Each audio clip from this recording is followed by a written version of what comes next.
I was born and raised in Ireland, and when I finished college I came to the United States and then decided to go to law school, and I came out to Denver, became a lawyer, and fortunately met my wife Jo, who's a fourth generation Denverite, so that's how I got to Denver. We moved here for work.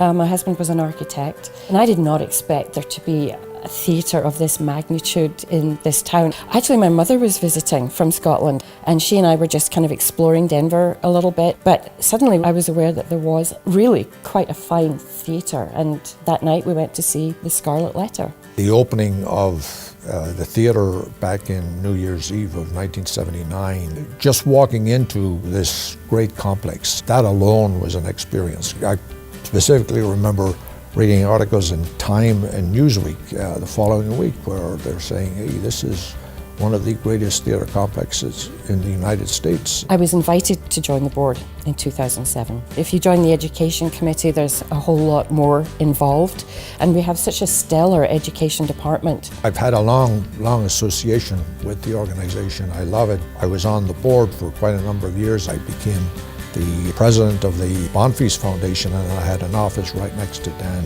And when Dan indicated that he was going to step down as chairman, he asked me if I would be willing to take on the role of chair, and I considered it an honor, quite frankly. Well, the very first production that I was producing partner for was The Merchant of Venice that Anthony Powell directed, and it was just, I'm a little bit of a Shakespeare hound, so it really spoke to me. It really was a good production. Currently, I'm a producing partner for The Constant Wife, the Somerset Mom play. Well, I think the fact that we're in our 40th anniversary speaks to the foresight of Donald Sewell for establishing this wonderful theatre in Denver. Sewell's notion was if you're going to do it, you had to do it first class. And as far as he was concerned, the theatre company had to be a world-class theatre company in world-class facilities. And that's what he dreamed of, and that's what we got with the Helen Bonfils Theatre Complex. We're at a point right now where in order to maintain that world-class complex, we've got to do major refurbishment of that. We've been in existence for 40 years and we need just a little upgrading. Both the Stage Theatre and the Ricketson are kind of needing a little facelift, and that's, to all intents and purposes, what the grander opening is going to be.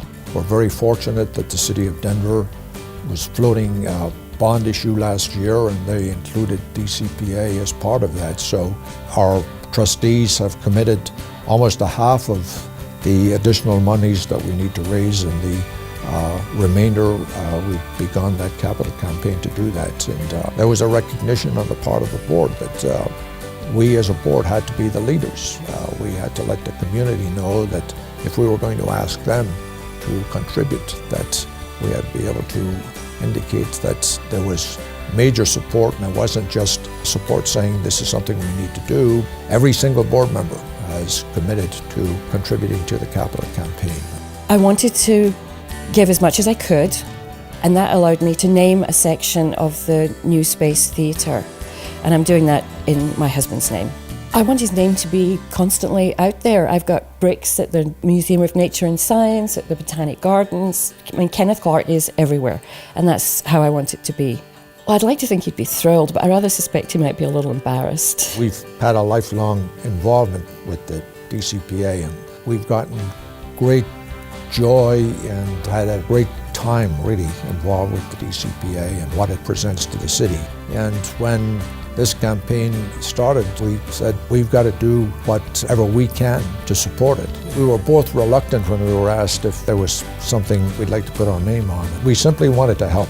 We wanted to give what we could and give the support that we could. And when I thought about it, the idea that our name would be on an entryway or the lobby to that very innovative space that is the Space Theatre, we're really proud of that. I think the arts are so important. I think people learn better when their minds are open to the arts.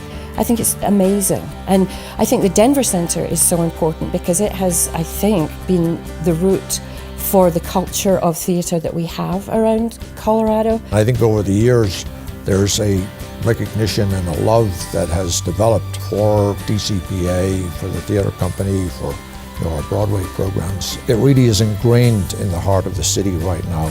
We are part of the great metropolitan area. People know that they can have a great experience. They can see world-class theatre right here in the heart of Denver. And I think that's just a great gift. We love it.